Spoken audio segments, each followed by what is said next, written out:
skydiving group jump record attempt.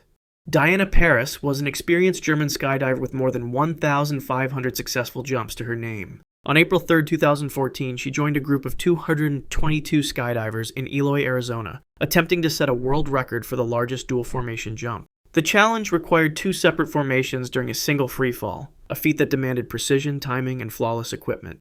At 18,000 feet, Diana and the other jumpers exited their aircraft.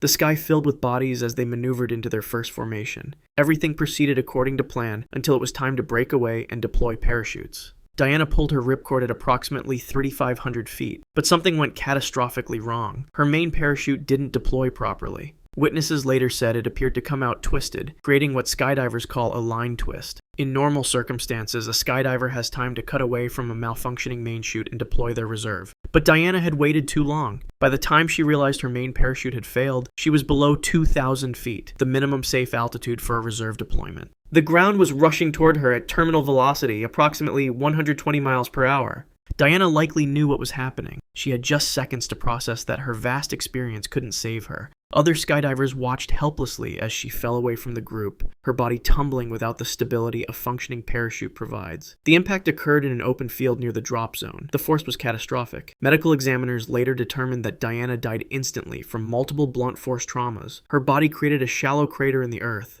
The parachute she had relied on more than 1,000 times before lay partially deployed beside her. Diana Paris became the record attempt's only casualty. The group later completed their world record jump with 221 people instead of 222, dedicating the achievement to the woman who fell to Earth.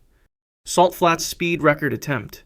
Chris Raschke was a 63-year-old veteran speed racer with decades of experience chasing land speed records. On August 9, 2014, he arrived at the Bonneville Salt Flats in Utah, a vast white expanse where the perfectly flat surface has made it the premier location for speed record attempts since 1914. Raschke's modified dragster was capable of exceeding 350 miles per hour, but first required test runs to ensure everything was functioning properly. The morning was clear, with ideal conditions. Raschke suited up, strapping himself tightly into the cockpit of his streamlined vehicle. He was performing a warm-up pass, not even attempting his maximum speed yet. Witnesses said the car appeared stable as it accelerated across the salt, its engine roaring in the thin desert air. At the end of the course was a landing ramp designed to slow vehicles down safely after their runs. As Raschke approached at approximately 280 miles per hour, something went critically wrong. Instead of gradually mounting the ramp, his vehicle became airborne. The front end pitched upward suddenly, causing the dragster to impact the top edge of the ramp rather than rolling up it. The collision was violent beyond description. The carbon fiber frame of the vehicle disintegrated on impact. Parts of the car were torn away instantly, scattering across the white salt in a trail nearly 100 yards long. Inside the cockpit, Raschke experienced deceleration forces that the human body cannot withstand. First responders reached the scene within minutes, but found Raschke had suffered catastrophic internal trauma. His aorta had been torn from his heart by the sudden deceleration. Blood filled his chest cavity almost instantly. Medical experts later explained that even with immediate medical attention, survival would have been impossible. Raschke was still strapped to what remained of his seat, his hands frozen on the wheel. The safety equipment that had protected him in dozens of previous runs was no match for the physics of a 280 miles per hour impact. Round the world cycling quest. Juan Francisco Guillermo was a 47-year-old Chilean cyclist with an extraordinary ambition. In 2010, he set out to cycle 250,000 kilometers across 5 continents in 5 years, a journey that would secure him a place in the Guinness Book of World Records. By 2015, he had already pedaled through the Americas, Australia, and parts of Asia, documenting every kilometer of his grueling quest. On February 21, 2015, Guillermo was cycling along Highway 3 in Thailand's northeastern Nakhon Ratchasima province. He was accompanied by his wife and 2-year-old son, who followed in a support vehicle as they had done for thousands of kilometers. The weather was clear, visibility was good, and Guillermo was in his own lane, following all traffic rules. At approximately 11:50 a.m., a white pickup truck approached from behind. Witnesses later reported that the vehicle was traveling at high speed and appeared to swerve slightly. In an instant, the truck veered into Guillermo's lane. The driver had no time to brake. Guillermo had no time to react. The impact was catastrophic. The front bumper of the pickup struck Guillermo from behind at approximately 60 miles per hour. His carbon fiber bicycle shattered on contact. The force launched him forward onto the asphalt surface of the highway. His helmet cracked on impact, offering minimal protection against such extreme force. Medical examiners later determined that Guillermo suffered immediate and severe cervical spine fractures. The trauma severed his spinal cord at the C2 vertebra, causing instant paralysis of his respiratory system. He could not breathe. His heart continued beating for approximately 90 seconds after the impact. But without oxygen, brain death was inevitable. Guillermo lay motionless on the highway as his wife rushed from the support vehicle. She reached him within seconds, but there was nothing she could do. The man who had pedaled across deserts, mountains, and through tropical storms died on an ordinary stretch of highway, just months shy of completing his 5-year journey. He had cycled 140,000 kilometers, more than halfway to his goal.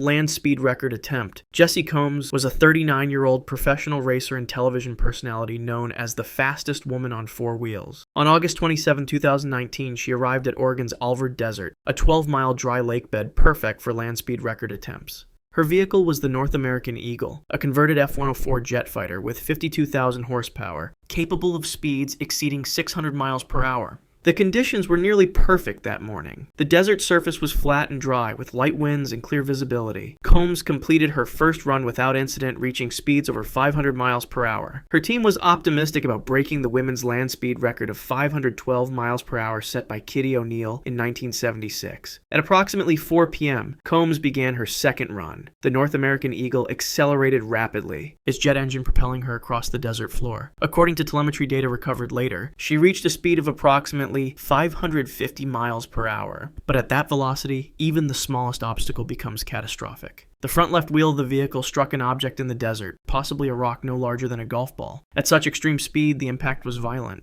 The wheel assembly collapsed immediately, causing the vehicle to veer slightly left. Within a fraction of a second, Combs lost directional control. The aerodynamic forces at 550 miles per hour tore at the vehicle's structure. The North American Eagle began to disintegrate. The chassis broke apart and fire erupted as fuel lines ruptured. Inside the cockpit, Combs experienced extreme G-forces as the vehicle tumbled. Medical examiners later determined that she died from blunt force trauma to her head before the fire reached the cockpit. The impact was so severe that death was instantaneous. When her team reached the crash site, the wreckage was scattered across nearly half a mile of desert. The fire had consumed most of the vehicle. Data recovered from the onboard computers confirmed her speed at 522.783 miles per hour, posthumously earning Jessie Combs the title of fastest woman on land.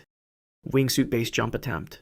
Dwayne Weston was a 34-year-old Australian extreme athlete known for pushing the boundaries of base jumping and wingsuit flying. By October 2003, he had completed more than 1,200 jumps and developed a reputation for performing stunts that others considered impossible. On October 5th, he planned his most daring feat yet, flying over the Royal Gorge Bridge in Colorado while wearing a wingsuit. The Royal Gorge Bridge stands 955 feet above the Arkansas River, making it one of the highest bridges in the world. Weston's plan was to jump from an aircraft at 3,000 feet above the bridge, then use his wingsuit to fly over the structure while another jumper passed underneath. The stunt required split-second timing and perfect judgment of distance and speed. At 2:15 p.m., Weston leapt from the aircraft. He deployed his wingsuit, the fabric membranes between his arms and legs catching air and allowing him to glide forward at approximately 120 miles per hour. From the bridge below, spectators watched as he approached, a tiny figure against the blue Colorado sky. The other jumper successfully passed under the bridge, but Weston miscalculated. Perhaps it was a sudden gust of wind, or a slight error in judging his altitude. Whatever the cause, Weston was too low as he approached. He struck the railing on the western edge of the bridge with devastating force. The impact was so violent that his right leg was immediately severed above the knee. The collision sent him spinning out of control. His parachute deployed automatically due to the impact, but it was too late. Weston tumbled down into the gorge, trailing blood through the air. He struck a rock face approximately 300 feet below the bridge. First responders rappelled down to reach him, but what they found was beyond help.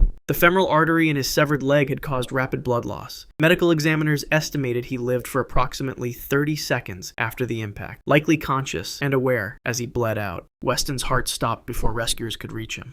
Zipwire by hair stunt. Sailendra Nath Roy was a 49-year-old Indian stuntman who had built a reputation for unusual feats of endurance. On April 28, 2013, he attempted to cross the turbulent Teesta River in West Bengal, India, using only his hair as support. Roy had already set a Guinness World Record in 2011 for traveling the farthest distance on a zip line, using his hair, covering 82.5 meters. This time, he aimed to break his own record by crossing 180 meters. Roy's technique involved tying his ponytail to a steel pulley that would slide along the zip wire. He had grown and strengthened his hair specifically for these stunts. At approximately 2:30 p.m., with hundreds of spectators watching from the riverbanks and the Coronation Bridge above, Roy began his journey across the gorge. For the first 70 meters, everything proceeded as planned. Roy slid forward, suspended 70 feet above the rushing water by nothing but his hair. Then, without warning, the pulley jammed on the wire. Roy came to an abrupt halt, dangling helplessly above the river. Witnesses described seeing him struggle desperately to free himself. He tried to reach up to the wire, but couldn't lift his body weight with his arms alone. Each movement caused excruciating pain as his entire body weight pulled against the hair follicles of his scalp. For several minutes, he continued to struggle, his movements becoming increasingly frantic. After approximately 20 minutes, Roy stopped moving. Some spectators were still applauding, unaware that what they were watching was no longer a stunt but a man fighting for his life. There was no safety net below, no rescue team standing by. Roy hung motionless, suspended only by his hair. By the time emergency personnel arrived and managed to reach him, nearly 45 minutes had passed. They found Roy unconscious, his scalp severely traumatized from the sustained tension. Medical examiners later determined he had suffered a massive heart attack, brought on by the extreme stress and pain. His cardiac arrest occurred while he was still suspended, his body giving out after enduring what doctors described as extraordinary pain thresholds. Sailendranath Roy was pronounced dead upon arrival at the hospital. If you want to see more videos like this, click the video on screen now and make sure to subscribe.